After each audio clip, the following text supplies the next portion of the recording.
This is the VCOM Web Control Panel. Video feeds can be played by clicking on the video clients. A wide array of video protocols are supported. Multiple videos can be played at the same time.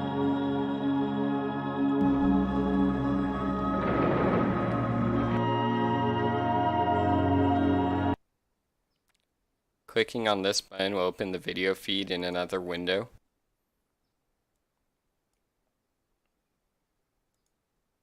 Clicking on this button will open the video feed behind the selector panels. By going to Add View, you can open an external web page.